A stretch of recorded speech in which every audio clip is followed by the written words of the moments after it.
Hola, Kaixo. Bueno, lehenengo gauza, zure izena da Eugeni, Eugeni edo Eugeni edo nola esaten dut? Eugeni. Eugeni, vale, ba. Baina, nahi duzu moduan. Nire atera zait Eugeni, baina gehiago pensatu dut, igual Eugeni edo Eugeni edo ez nekin. Bueno, Eugeni, oso ondo. Zemuz. Oso ondo, oso ondo. Mila, eskerretu. Bueno, zu gomidatu, zuri esker zu gomidatu zen idalako, etortzeko. Gainera, aspalditik gaudea. Aspalditik, egia esan, zu bidali zen idanen joan den egunean WhatsAppa, biratu nuen fetxa, eta noiz dura 2 urte edo urte terdi bat edo pandemia honek txatxu honekin.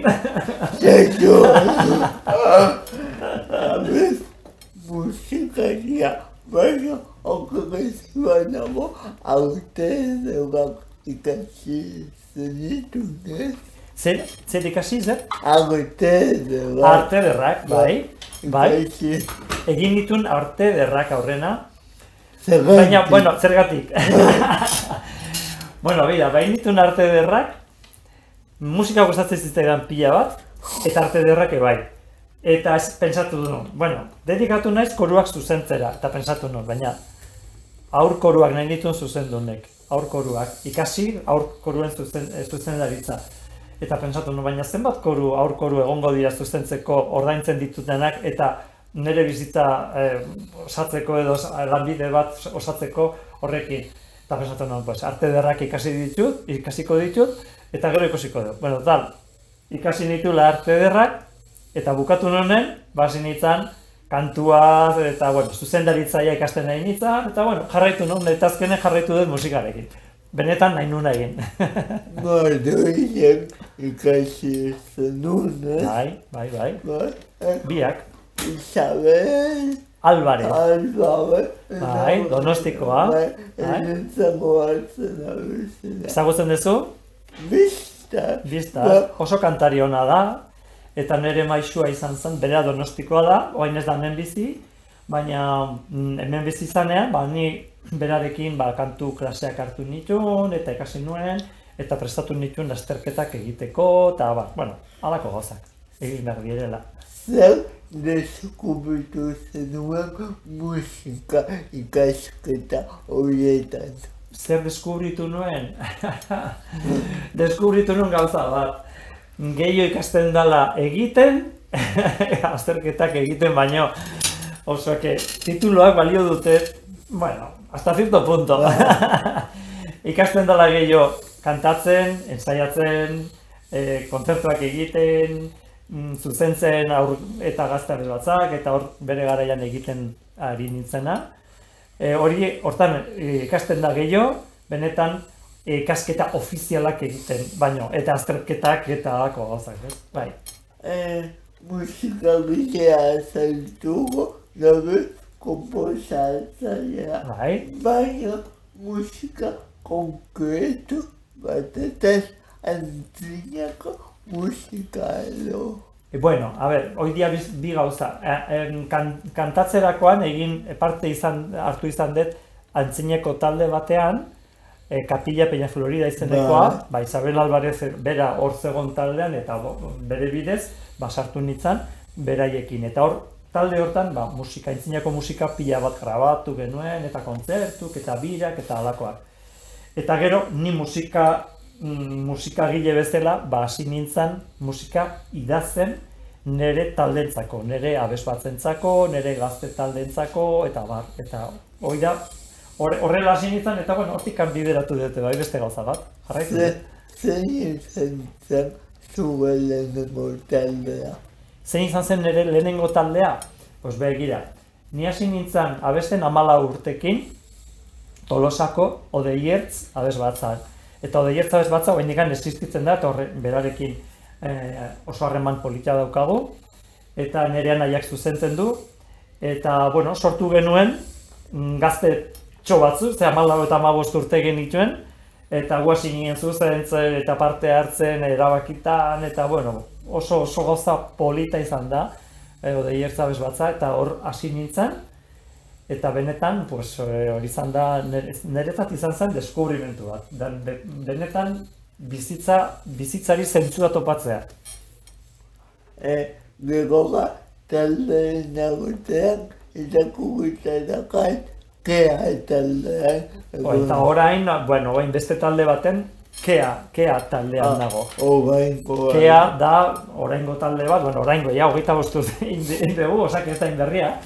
Baina, da musika garaikideko, garaikideen espezializatua dagoen talde bat. Kea, ahots taldea. Eta zer musika egiten duzu Hor, musika arraroa. Nolabait, musika arraroa, musika gaurkoa, esperimentalagoa, ezberdinagoa, bai. Zer hartzen duzu kontutan musika bat konposatzeko? Musika bat konposatzeko gauza asko kontuan hartu behar dira. Lehenengo gauza, zeini zuzenduta dago, hau da, zeinentzako da pieza, ez? Aurrentzako, gaztentzako, helduentzako, profesionalak, afizionatuak, ze tematika nahi duten pieza bat, zer dakit, euskeraz edo euskal folklorean oinarrituta, edo pieza bat serioagoa, edo erlijiosoa, pixka denetatik, orduan jun behar duzu pixkanaka, erabakitzen, bideontatik jungo naiz, edo bideontatik. Eta horrela pixkanaka, bazoaz zehazten, ez? Eta esaten, orain hartuko dut, niretzat oso importantea da, topatzea testu bat interesgarria. Eta testu bat interesgarria eta musikan aldetik zerbait esaten dizunen, orduan, ja erabakitzen dut, testu hau gustatzen zait, hau hartuko dut. Niri bete zaila iruditu zait, ez dut asko entzune, baina opera bera oso zaila iruditu. Bakizu ze pasatzen da, opera bat da, azken finean pelikula bat edo ipuin bat bezala. Ulertu behar dezut dena, jakiteko, nondik nora joan, zer gertatzen ari dan, zein da gaiztoena, zein da txintxoena, zein da protagonista, zein da zakit. Orduan, musikarekin gero horrekin dena lotzen da, ez? Baina ulertu behar ez dut testua, eta normalen operak izaten dira edo italianoz, edo ingelesez, edo frantsesez, edo alemanez, eta orduan zailagoa da jarraitzeko eta ulertzeko. Horregatik, normalen zaila egite zaigu operan mundua. Musikariak, musikaren historia jakin behar duzue. Historia. Esan edut, geto. Ezagutu behar duzu zerbait, noski zer egin dan, ezagutu behar dituzu beste estiloak, musika barrokoarena, edo aintzinekoa, edo erdiarokoa, edo errenazimendukoa.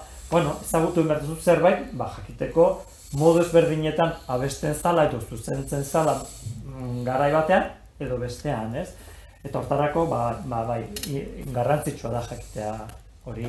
Aizkok esango lirake galdera honi, ze ezberdintasunago handia suposatzen dut opera eta abeste batzaren artean. Eta jendeak esango dit, euregi berdina da, eta ez da berdin, baina, alde batetik behiratuta alde batetik berdina da, Egia da, opera da ipuin bat, eta pelikula bat bezala, historio bat, eta normalen koruetan abesten ditugun gauzak dira kantuak. Motzagoak, 3 minutokoak, 4 minutokoak, oso luzeago lima da, igual 10 minutoko pieza bat ingo genuke, baina oso arrara da. Normalen egin ditugu piezak motzagoak, eta orduan, pieza bat da, historia txiki bat bezala, eta orduan, hor sartzen zea, erresago, izaten du, bezala gustatu zen, edo bestea ez, edo hau bestea baino gehiago, ez? Eta opera baten, zaude, nolabait giro batean sartuta, historio bat kontatzen, eta, pixkat zailagoa da, ez badezu ondo ulertzen jarraitzeko. Eta hor, orkestra egoten da normalean, eta solistak, eta, movida handia izaten da, izan daiteke. Eta vokalistak ere. Eta vokalizazioen aldetik, kapazidade vokalaren aldetik, beste gauza bada, kantatzea opera bat, orkestra batekin, bueno. Zuk esan duzu abestian kantatu duzula, tokatu zenzula kantatzea. Bai. Kantatzen duzunean edukitzen duzu musika kontzeptu hauek kontutan edo ez. Nola kontuanak? Nola ez ditut ulertu. Musikaria izan da Bai. kompositora. Claro, bai, nik ea hor arpegi, alderdi hortatik begiratzen dioten. Noski, ni beti nago prest ikasteko, nik beti izaten den, nik beti nagola prest ikasteko, eta orduan ikusten dudanen, abestu behar dudala obra bat, eta esaten du, ze obra hona da nau, ni disfrutatzen nahi naiz, eta nik ikasten dut hortikan pila bat, eta ideiak, eta koloreak, eta azken fina, bueno, ni musikaz egiten dut koloretaz. Nerezat koloreak diaik garrantzitsuak, naiz eta musikako koloreak izan. Eta orduan, opera batean, ikasten ditute bai, batez ere nola transmititu sentimendu bat, edo giro bat, edo egoera bat, musikarekin, ez? Eta hori da nerezat oso garrantzitsua da. Tokatu zaizu antzekirako musika jartzea. Bai, baita. Eta hau nola da konposaketa. Bueno, pues desberdina. Gauza bakoitza dauka bere ezaugarria, eta orduan antzerkirako egitea musika lokatu zaite bai, gutxitan egin dut, baina bai, badakizu momentu batzutan hau gertatzen den bitartean musika bat entzuten ari dela kanpotik adibidez, edo momentu batean abesti bat abesten dutela denon artean. Bueno, pues, pieza horiek sartzen dituzu pixkanaka, eta azkenean osatzen duzu. Ikusentzunezkoetan adibidez guztiz desberdina izango da, Bai, mundu hortan ez naiz gehiegi sartu. Eta niretzat ez da... Ez zaizu gustatu. Ez daitela gustatzen, baina ez daitela gustatzen modu hortan lan egitea. Eta entzun dudanez, nik ez dut inoiz entzun, pelikula baten banda sonora bat egiteko, esaten dutenez, ematen dizute pelikula oso bat, esaten dizute dokazu hilabete bat honentzako musika idazteko, eta niretzat hori izango izateke estres izugarri bat, ez esango nuke, ez. Nik nahiago nire erritmoan, deskubritzen gauzak, ikertzen, eta esperimentatzen, eta orduan beste erritmo batean jutea. Eta gainera, zuzenekoa beti da biziagoa erako antzeko bat nahiz eta landik prestatu beti emedeizu bizitasun. Hoi badakizu, benetako harremanetan ez da berdin egotea Zoom bidez, edo ez da hemen gaudela, ikusten geha, eta ez litzateke elkarrizketa berdin izango Zoom bidez edo WhatsApp bidez edo izango, ez? Hor, berdin gertatzen zaigu kontzertu baten. Naiz eta musika prestatuta aldez aurretik, zuzenean gertatzen dira gauz asko. Eta zuzenekoa da zuzenekoa. Eta hori horrela da.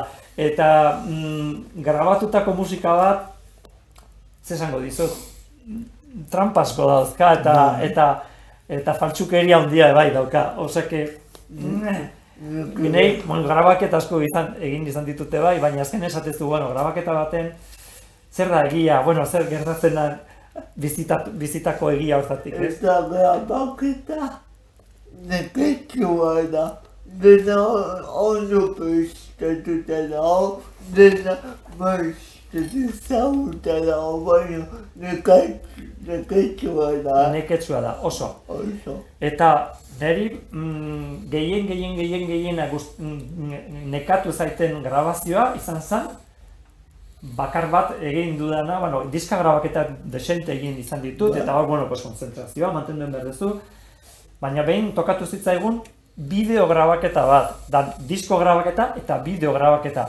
Eta orduan asko sokerrago zen, zen normalen, zaude jantzita edo zen modutan, edo, arpegi bat edo beste jartzen duzula, ez du garrantzirik. baina bideo grabaketa zanez, egon bar ginen egun guztin trajearekin, karpetarekin eta arpegi polit bat jartzen kamararako, eta orduan niretzat izan zen, karo, asteburu osoa egotea horrela, benetan neketsua da. Ja, baina, playback izango zen, ez? Nola? Playback. Pilai? Osea, musikalen Bai. grabatuta egongo zen. Ez, horregatiko izan gauza. Musika ez egon aurretik. Hori izango lizateke erresagoa, musika bajar eta itxura egin. Ez, itxura egin ez. Horregatik izan oso gogorra, egotea hor, benetan ondo enkajatzen dena, eta gaina itxurosoa kontzertu bat izango baliz, baina kontzertua 9 ordukoa, eta hurrengo egunen ere.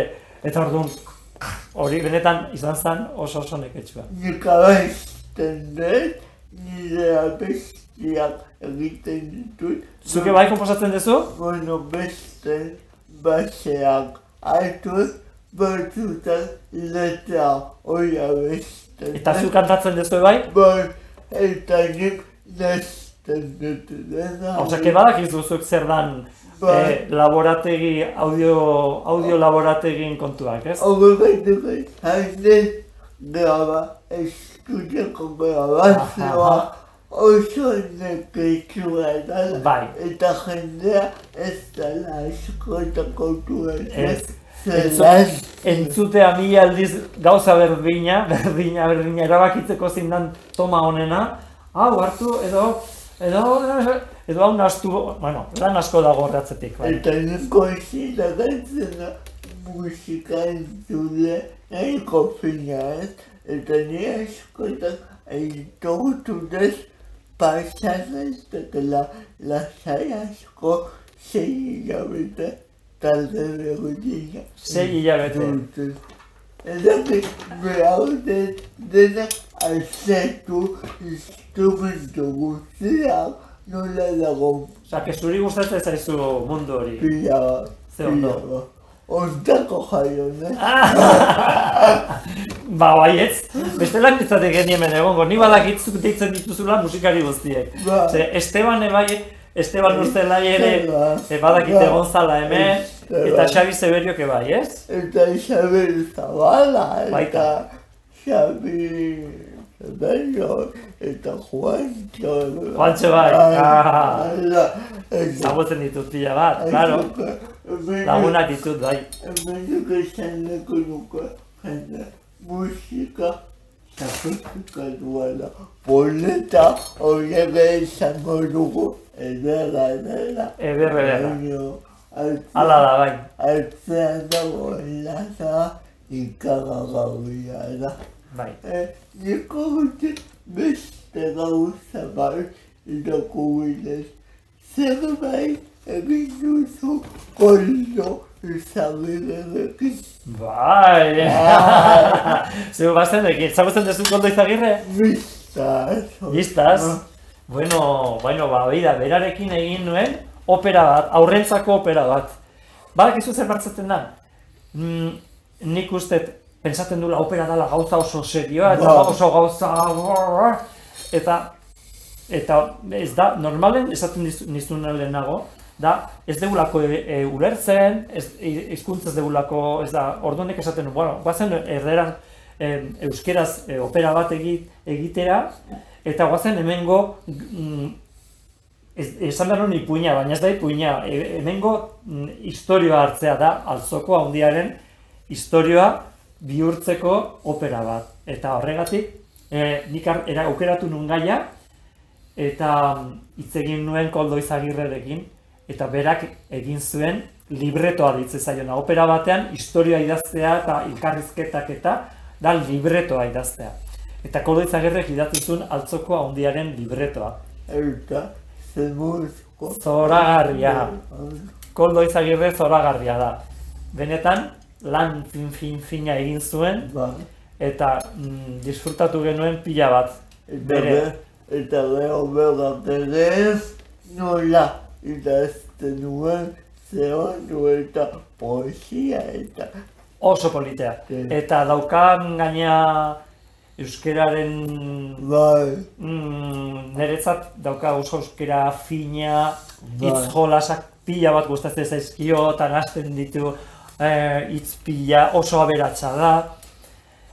Asko gustatzen zitzaidan berarekin lan egitea. Ogain ez da editorea, egueloko dago. Editorea, bera? Txalaparta, agian. Oso aktiboa da, gauza asko egiten ditu, eta benetan nik oso harreman politia mantendu nuen garaio hartan, eta gero egin genuen euskeratik erderara pasa genuen opera, eta Mexikon estrenatu zen erderazko bersioan, Altzoko handian, El Gigante de Altzo, bai. Gainera, Tolosatik gertu. Oso gertu. Eta ni bizi izan naiz Altzon 10 urte. Bai. Nola da. Bueno, pues area jun ginen bizitzea, eta hor 11 urtez egon izan. Eta bai, han negoela idatzi nuen Altzoko handiaren historia. Ze musika entzuten duzu? Ze musika entzuten dudan? Pues bida, denetatik entzuten dut, eta edozein musika, eta inkluso batzutan edozein soinu, balio dit musika bezala batzutan, adibidez, hiri baten nagola eta baten gustatzen zait pila bat kanpaiak entzutea. Jai egun berezia danen, gustatzen zait pila bat kanpaiak entzutea. Igandetan edo jai berezitan, adibidez Londresen egon nitzala egun batean, jai eguna zan eta kanpai pila bat, eta niretzat hori da gozada bat, benetan. Hori adibidez, baina gero musika ere gustatzen zait, normalen gutxi entzuten dut musika, eta entzuten dut musika, proiektu bat buruan daukadanean, adibidez beste opera batzuk entzuten ditut, beste gauza batzuk, eta aukeratzen dut oso ondo ze musika entzun. Baina gustatzen zait niretzat musika ona entzutea. Berdin zait, ahotsarekin, instrumentuekin, disfrutatzen dut iaia edozen gauzarekin. Ainhoa guteta. Baita, nire herrikoa. Bai. Eta opera, la soprano. Sopranoa. Bete du, ez dakita da musikatik, baina aizko ikasten. Bueno, musika klasikoa beste, deitzen diogu klasikoa, nik ez dut ezberdintzen klasikoa edo ez klasikoa. Kontemporanea, garaikidea izan dezakegu, bai. Zein da aipatu dugun azken taldea? Kea ahots taldea. Zer eman duzu Keak? Keak? Kea da talde txiki bat, eta koru bat izateko txikia esan nahi dut, 12 kantari gea, Kean, guaina 14-15 batzutan, eta hor proiektu bereziak egiten ditugu, eta normalean izaten da obra berriak estreinaldi pila bat egin izan ditugu, eta azkeneko nolabait 50 urtetan idatzitako obrak egiten ditugu gehien bat. Eta orduan, hor deskubritu dut egile eta obra eta egiturak eta gauza asko oso desberdinak. Normalen taldek egiten ez dituzten egileak eta musika motak eta gauzak. Eta hor ikasi dut pila bat nire obratarako bai, eta Kearako nik bai idatzi ditut obra desente, dalako niretzat esperimentu egiteko leku aproposa, ez? Zuri gustatzen zaizu, esperimentatzea bai, ez? Niri gehien gustatzen zaitena hori da, esperimentatzea eta probatzea gauzak, eta ze pasatzen da, zuek egiten bazue horrela eta zuek horren gainetik eta zuek anazpitik eta jolastea horrekin, ez? Gogoratu nahi, museo gustatzen zaizu. Museo? Hemengo kantari bat da, Eibarrekoa. Ibarrekoa? Maite Aurita Jauregik egiten duelako musika experimenta. Ez dut ezagutzen. Egin du banda, sono bat. Ze pelikuletan Amamarako, egin du. ez dut ikusi amama, daukat gogoa ikusteko, baina ez dut euki okerarik.